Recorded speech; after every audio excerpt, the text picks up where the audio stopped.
Allow God to take the lead in your life. Have you ever felt completely lost, unsure of which path to take? Welcome to a space where your faith and motivation truly matter. Today, let's explore together how to let go of control and allow God to guide our steps. How many times have we tried to plan every detail of our lives, only to watch those plans fall apart? The truth is, our vision is limited, but God sees the bigger picture. In Proverbs 16:9, we read, "In their hearts humans plan their course, but the Lord establishes their steps." Maybe you're facing a tough decision right now about your career, a relationship, or a major life change. You've been struggling to find the right answer, but what if the real solution is simply opening your hands and letting God take the lead? When we look at the Bible, we see countless examples of ordinary people who allowed God to lead their lives. Abraham left his homeland without knowing where he was going. Moses, despite his insecurities, allowed God to use him to free an entire nation. They didn't have all the answers, but they trusted in divine direction. Our modern culture values control and independence. From a young age, we're taught to carve our own paths, to achieve our dreams through sheer effort. But biblical wisdom teaches us something different. Trust in the Lord with all your heart, and lean not on your own understanding. In all your ways submit to Him, and He will make your paths straight. Proverbs 3:5-6. Letting go of control doesn't mean being passive. On the contrary, it requires active and courageous faith. It's like Peter stepping out of the boat to walk on water. The first step was his, but the strength to walk came from the Lord. Sometimes, God is waiting for us to take that first step of faith. You might be wondering, how do I know when it's God taking the lead and not just my own desires? That's a valid question. The Bible tells us in Psalm 37:4, "Take delight in the Lord, and He will give you the desires of your heart." When we seek God first, our desires begin to align with His. Think about the areas of your life where you've been resisting letting go of control. Maybe it's in your relationships, finances, career, or health. What would change if you allowed God to take the lead in those areas? What doors might open that you can't even imagine right now? Often fear holds us back from surrendering control. We fear the unknown. We fear failure. We fear pain. But the Word assures us, "For I know the plans I have for you, declares the Lord. Plans to prosper you and not to harm you. Plans to give you hope and a future." Jeremiah 29:11. Allowing God to take the lead isn't a one-time event, but a daily process. It's waking up each morning and saying, "Lord, this day is yours. Guide my steps, my words, my thoughts." It's seeking His direction before making decisions, big or small. When we look at Jesus, we see the perfect example of someone who lived completely surrendered to the Father's will. In the Garden of Gethsemane, He prayed, "Not my will, but yours be done." That surrender led to the greatest victory in history, our salvation. Maybe you're going through a wilderness season right now, a time of waiting or uncertainty. Remember, it was in the wilderness that many biblical figures found their direction.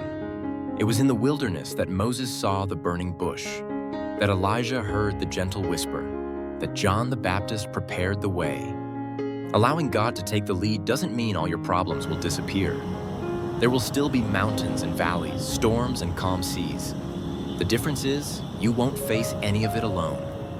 Think of the father who just lost his job after 15 years with the same company, a scenario that's becoming all too common in our unstable economy. The fear of the future, the bills that keep coming, the pressure to maintain dignity while searching for a new job. When he allows God to take the lead, it doesn't mean a job offer will magically appear the next day. It means he'll find the strength to face each interview with confidence, the wisdom to manage the resources he has, and peace in the midst of uncertainty. As Isaiah 41:10 says, "So do not fear, for I am with you. Do not be dismayed, for I am your God. I will strengthen you and help you. I will uphold you with my righteous right hand." This promise becomes real for the single mother facing a serious diagnosis, for the retiree dealing with loneliness after losing a spouse, or for the mid-career professional navigating the need to reinvent themselves in a digital world that seems to be moving too fast. God doesn't promise a life free of challenges, but He does promise His constant presence in the midst of them, turning our valleys of tears into opportunities to witness His power and grace in action. Brothers and sisters, today is the day to open your hands, to release the reins of your life and allow our Lord, who knows the number of hairs on your head, to take control. There's no safer place to be than in the center of God's will. Surrendering control to God isn't some abstract concept far removed from reality. It's a practical decision that impacts every aspect of our daily lives. When we wake up in the morning, we have a choice: to start the day with our own words and agenda, or to invite God to guide our steps. My brothers and sisters, I know many of you are under immense pressure. The rising cost of living, children needing attention, aging parents requiring care, the never-ending demands of work. American culture teaches us to be self-reliant, to see vulnerability as weakness. But the Bible shows us a different way. When we allow God to take the lead, we're not giving up responsibility. We're acknowledging that there's a wisdom greater than ours. It's like driving with GPS instead of trying to memorize every turn on a long journey. You're still driving, but with superior guidance. Maybe you're thinking, I've tried trusting God before, and I ended up disappointed. I understand that feeling. When we pray for healing and the illness persists, when we seek an open door and only find walls, it's natural to question. Even Jesus, in the Garden of Gethsemane, expressed his human desire. Father, if it is possible, take this cup from me. The truth is, allowing God to take the lead isn't a magic formula for a problem-free life. It's a relationship of trust that deepens through challenges. As Romans 8:28 reminds us, and we know that in all things God works for the good of those who love Him. Notice it doesn't say all things are good, but that God works through them for our good. Think about your finances. Many Americans are drowning in credit card debt, student loans, and mortgages. Allowing God to take the lead in this area means seeking His wisdom to manage resources, having the courage to make tough changes, and trusting that He will provide what is needed, even if it's not everything we want. In our relationships, letting God take the lead means letting go of the pride that keeps us from apologizing, the insecurity that makes us try to control others, and the fear of intimacy that keeps our connections shallow. Jesus showed us how to truly love, with vulnerability, sacrifice, and grace. In your career, maybe you're at a crossroads. The promotion that will require more hours away from family, the opportunity in another city, or the possibility of switching fields entirely. Allowing God to take the lead doesn't mean waiting for an audible voice, but seeking wisdom through prayer, the counsel of godly people, and the peace that surpasses all understanding. Technology has given us the illusion of total control. With a few clicks, we can buy almost anything, connect with people across the globe, and access unlimited information. But that same technology has left us more anxious, more isolated, and more distracted. Allowing God to take the lead sometimes means turning off the devices to hear that still, small voice. Many of you are worried about your children. In a world increasingly hostile to Christian values, how can we protect and prepare them? Allowing God to take the lead in parenting means recognizing that they are first and foremost God's children. Our responsibility is to guide and instruct them, but we cannot control their hearts.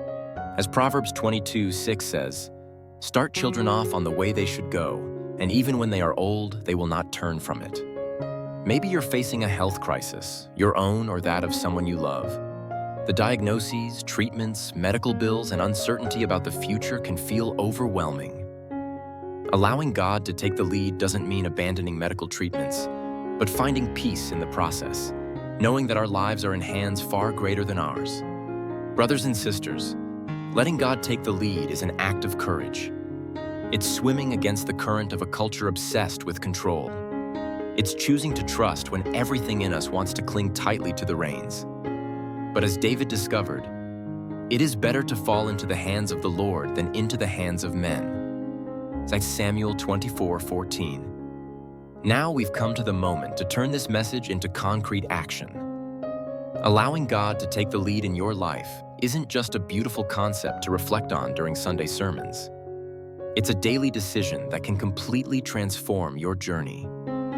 Today, I want to challenge you with a simple yet profound exercise.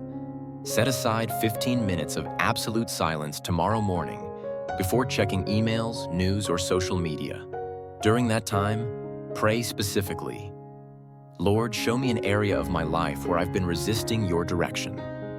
Write down whatever comes to your heart and take one small step of obedience, no matter how minor it may seem. The Bible tells us in James 4:8, "Come near to God and He will come near to you." This is a powerful spiritual principle. When we take a step toward God, He always takes a step toward us. Don't wait until you feel ready or worthy. Start right where you are with what you have. If this message has touched your heart in any way, I encourage you to share it with someone who might be struggling to let go of control. Maybe a coworker overwhelmed by stress, a friend facing a tough decision, or a family member dealing with uncertainty. A simple message saying, "This made me think of you," could be the encouragement someone needs today. Always remember, when we allow God to take the lead, we're not giving up on our future. We're placing it in the hands of the one who can see beyond the curves in the road. As the psalmist says, "Commit your way to the Lord, trust in Him, and He will act." Psalm 37:5. Thank you for taking this time to reflect with me. If this prayer has touched your heart in any way, please share it with your family and friends who might need encouragement to let go and trust God more. It's not your plans that fail, it's God's plans that prevail in your life.